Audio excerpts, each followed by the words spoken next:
Today, we are going to discuss the essential skills for the workforce in 2025 and in coming years. Joining us, Mr. Surya Prakash Mahapatra. He is the head talent skilling at Wipro Enterprise Futuring. Welcome, Suryaji. Ramesh, thank you very much. Thank you very much for inviting me to this forum, and thanks for this opportunity for So, the I was interaction. going through a recent report by the World Economic Forum, and it is the Future of Jobs report 2025. So if you look at the data, so according to this report, there would be around 170 million new jobs by 2030. And the next point is that 92 million jobs that will be obsolete in next 5 years. There would be 78 million new positions by 2030. So based on this data, how do you see that what the skills should organizations prioritize to be stay relevant, competitive in this year 2025 and in next couple of years? No, absolutely, this is a great question, and thank you for making a reference to the World Economic Forum report that got published recently. Very interesting reports, and in the context of what you said, 170 million new jobs getting created, 92 million jobs going away, and the net impact of 78 millions. So, where do organizations need to prioritize? I think the broad framework remains the same: digital domain, behavioral, and allied skills. So, digital with the emergence of AI, generative AI, automation, etc.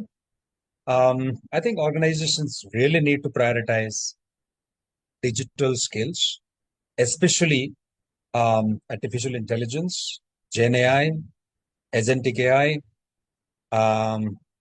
and also which would remain very, very critical today and in near future is data analytics, data visualization, cloud computing, cyber security. From a digital perspective, these skills are going to remain important. Domain, both functional and industry. As more and more jobs are getting automated, people now need to become domain experts. So when I say domain, they need to understand the industry they operate in, whether it is banking, whether it's retail, telecom, or the functional area they operate in, HR, finance, and so on. So domain would continue to play an important role. Behavioral skills. While behavioral skills have always remained important, but there are few skills which will assume prominence. Complex problem solving, because the world is going to become more and more complex, right? With the geopolitical scenario, with the emergence of technology, with the disruption in the industry, human beings will be required to solve more complex problems. So that's why critical thinking, problem solving will become very important. Emotional intelligence will remain important. Emotional intelligence, the ability to work in teams, collaboration, etc., is going to be very, very important. Communication skills. You might say, well, I'm repeating the old story, but what I want to say here is communication skills in a hybrid world, right? The nuances of communication skills in a hybrid world are going to be very different. Multicultural people have to work with a global, workforce, their peers, their colleagues, the managers could be in different geographies. The workplace can become more hybrid. So communication is going to become increasingly more complex, and people need to master communication skills in a world that we live in today. In my mind, the allied skills, which are going to be important, with a focus on sustainability and carbon zero, the green technology, with the evolution of all that, I think sustainability and green tech is going to be important.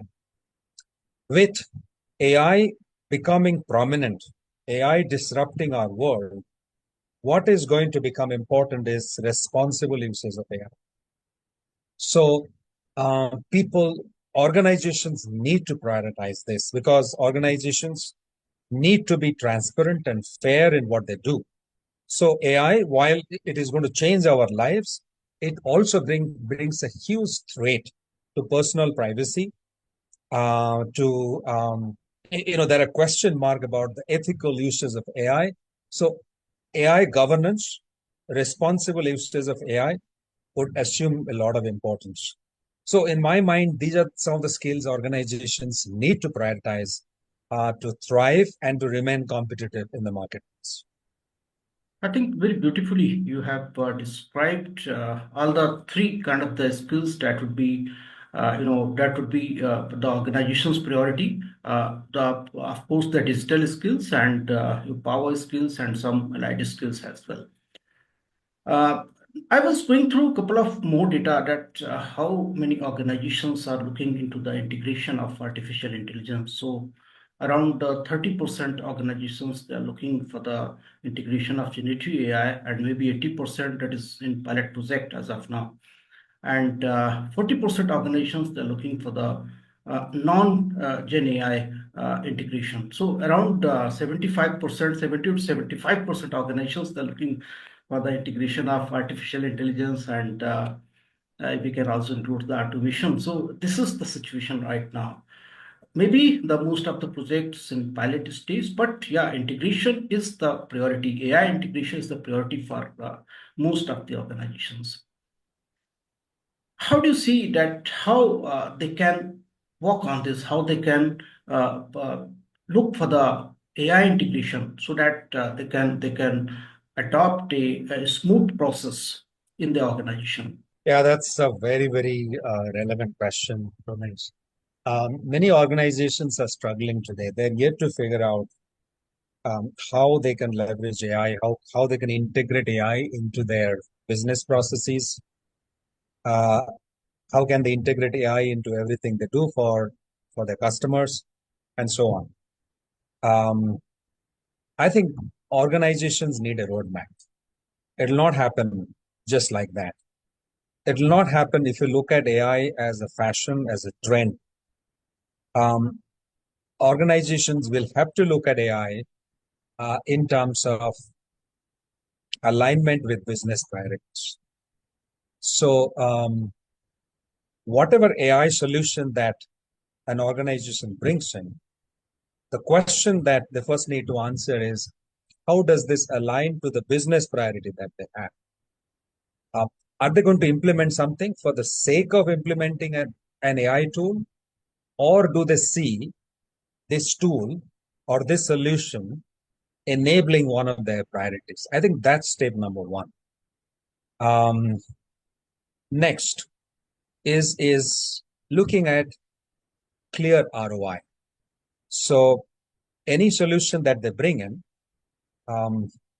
they might talk about it. It may be a fancy solution, but what is the return on investment? Without an ROI, it's going to be very, very difficult for organizations to sustain a solution that they bring in, because oftentimes it could involve huge investment of time, effort, people, and so on. And organizations also need to look at whether they're ready. Do they have a strong data foundation? Do they have what is the quality of data that they have, accessibility to their data, because data is the foundation. It's the fuel of the organization. So without that foundation, you cannot bring in a great AI solutions. I think that's something that they really need to look at. They also need to understand how, when they create those customer processes, customer life cycle processes, or when they look at their own internal processes, when they look at their own functions, when they look at their employee life cycle, their HR, finance, quality, and other functions, where in each of these processes, at what stage they can bring in AI, the appropriate AI solution, whether it is agentic AI, whether it is DeepSeek today that we are talking about, or any other solution for that matter. what is the opportunity and then where they can really integrate. I think today tools like agentic AI can really transform business processes. But the question is identifying the problem, identifying the use case, and then bringing it on is the key. Um, all said and done, I think without a culture of innovation, this is not going to fly. So, making sure that the organization has the right culture, which fosters innovation, which encourages people to try and experiment, is going to be an important part of the strategy. The last but not the least is going to be the upskilling and reskilling of people. If an organization wants to integrate AI into their processes, into their business strategy, without continuously upskilling and reskilling people, it is not going to be possible. So, very robust skilling strategy is important part of this overall strategy. That is very interesting point that looking at the ROI, that is really very important. That is a huge investment when you are looking for the integration of artificial intelligence. Do you have the data backup or not? If you don't have data, then how it will work? So very Exactly. practical and very important points I think we have highlighted here. Now I'm coming to your another important point which you have highlighted. Without upskilling, without working, without the training of your workforce, that is not going to happen anything. So we have seen in the last conversation we have also discussed a lot of about the skills gap, and that is not only with the Yes. IT industry. I think where we have seen where we have the advanced technology, there is a skills gap. That may be the EV industry, that may be renewable energy, that may be anything which is new. Whereas the new technology is there, there is a skills gap. As far as this transformation is concerned, we can see around 78 million positions by 2030. So here the AI plays very important role. Maybe the 50% of the factor is here the AI. How do you see how the organizations can look for the upskilling? That is also a bigger challenge for the organization. How they can look for the workforce in 2025 and also in next 5 years. How they can work on the upskilling part. No, absolutely. Organizations need to need to have a strategy. Without that, it's not going to work. So I think my recommendations would be, my 2 cents would be to kind of ask three fundamental questions. With the emergence, with the explosion of digital and AI, automation, etc., the first question to ask is, which new jobs will be created? The second question is, which jobs will be repurposed, right? The job will remain, but it will be done in an entirely different way. Marketing today, with the emergence of digital marketing, social media, artificial intelligence playing a role there, while marketing still remains a role or a job, but it has been completely redesigned and repurposed. The third question to ask is, what jobs will become redundant? Organizations must look at their jobs landscape and then figure out what new is coming, which new jobs are emerging, what jobs are getting repurposed, what jobs will become redundant. And the skilling strategy will exactly depend on the answers they find. So jobs which will become redundant, they have to have a very different skilling strategy for people doing those jobs today, because their jobs will not exist anymore. So they have to be skilled for something very different. So it's reskilling what is important for them. Jobs which will get repurposed. I think what is required for them is, I would say, probably upskilling, because they have to be upskilled or reskilled on something which is changing in their job area. And the new jobs which are emerging, organizations, we need to have a very different scaling strategy for that. So they really have to ask these three questions, find out their workforce, how many people fall in which category, and they need to have a skilling strategy based on the category of people. Some people will require reskilling, some will require upskilling, some will require cross-skilling, and some probably would require outskilling, a new concept where you find that there are some people probably will not exist, or some jobs or some roles, some people may not exist in your organization in the new scheme of things, but as an organization, you you just can't wash your hands and say, hey, your jobs don't exist anymore, and then find your own jobs elsewhere.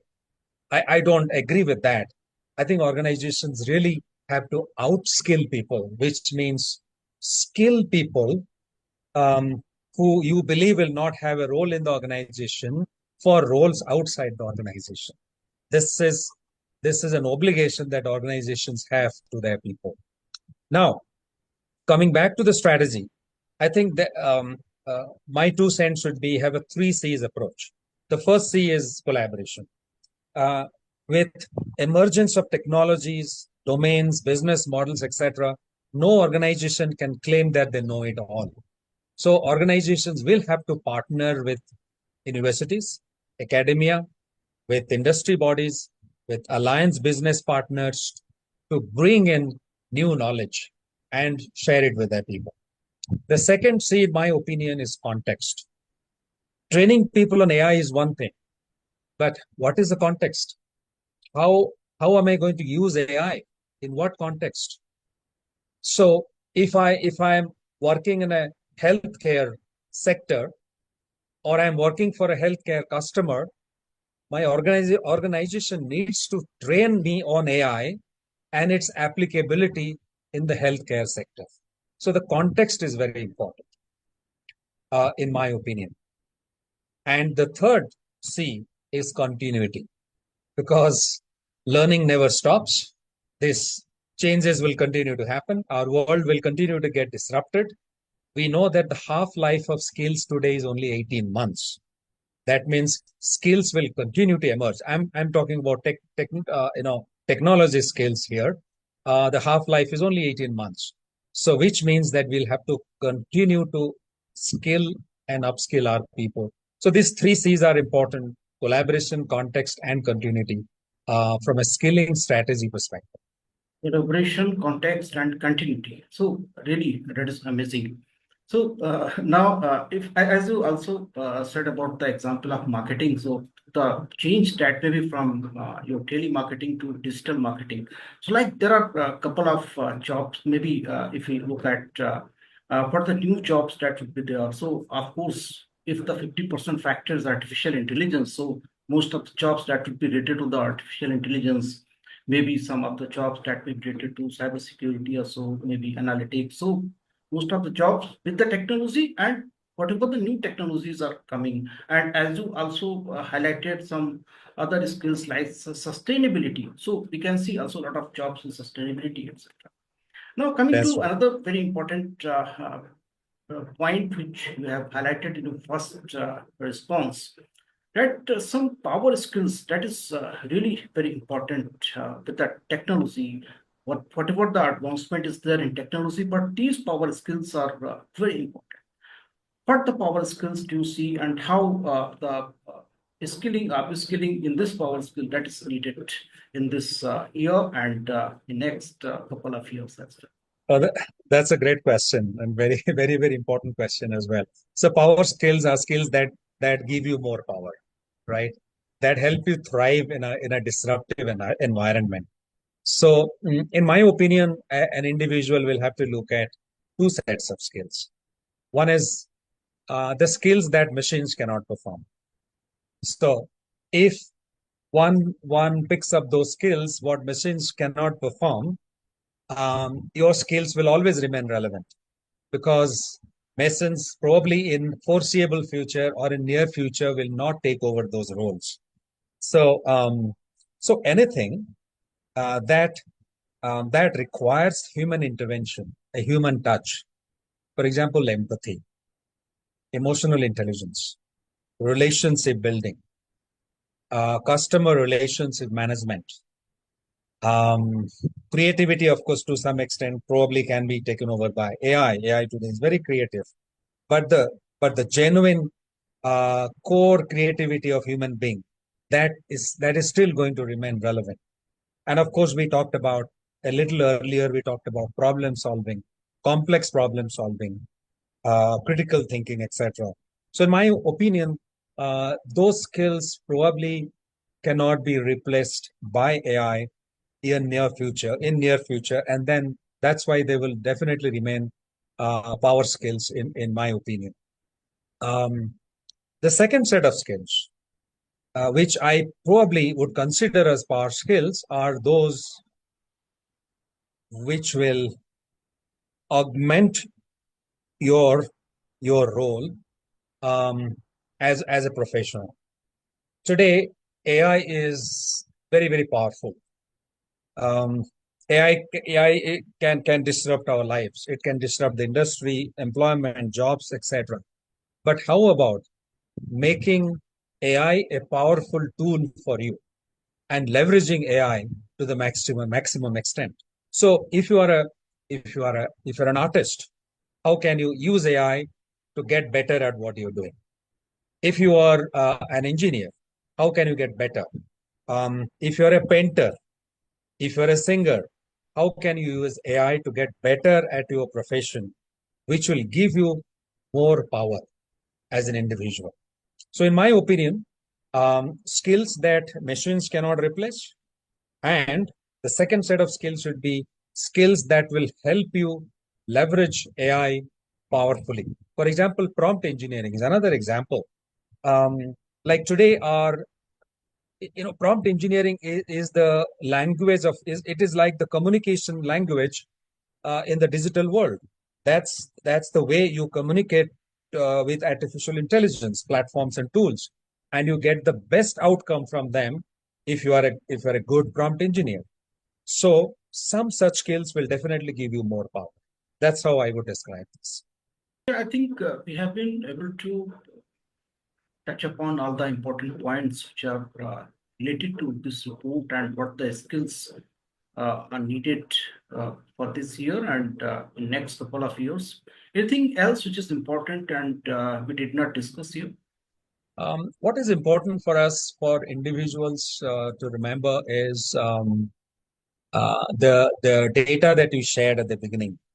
Um, as individuals, we need to keep in mind that while AI is taking away some jobs, it's going to create many jobs. So upskilling is the mantra, is the new mantra for every individual. And we also have to keep in mind as individuals that AI or technology can give momentum to an idea. It cannot initiate an idea. It cannot initiate momentum. It can probably accelerate momentum once you initiate something. So human beings will have to initiate great things. They'll have to bring in great ideas. They can use technology to kind of accelerate the execution of their idea. So we are still the initiators. We are still the creators of momentum, and we must know how to leverage technology. For organizations, I think what organizations leaders need to keep in mind is um, in today's world and in near future, um, the organization which has um, the a very large workforce is not a great organization. Is not necessarily a great organization. An organization which has very high revenue is not necessarily a great organization. An organization which has people with right skills is probably a great organization, and skill is the new currency. If we do not have the right people with the right skills today, we may have a lot of cash, we may have a lot of revenues, we may have a very large presence, but that will be short-lived if we do not have people with right skills. So I think that's something organizations will have to keep in mind and continue to work in that direction, making sure that their people are skilled, upskilled, reskilled, and cross-skilled, and that's how they have a huge differentiation in the marketplace. So I love the point that the organizations, those who are having the people with the right skills, are the great organizations. So of course, that is, I think, a great takeaway. And another important point, that is a change. There would be change. That is constant. So continuous learning, that is very important. Maybe in a year we can see we are in era of AI models. So we can see this AI model, that AI model, so many things, but continuous learning, that is only the thing which can prepare the workforce, can prepare anyone to remain competitive, remain relevant in the job. Thank you so much, Mr. Shurya, for joining the conversation and sharing your wonderful thoughts. Thank you so much. Thank you, Ramesh. It was a pleasure talking to you. Thank you so much.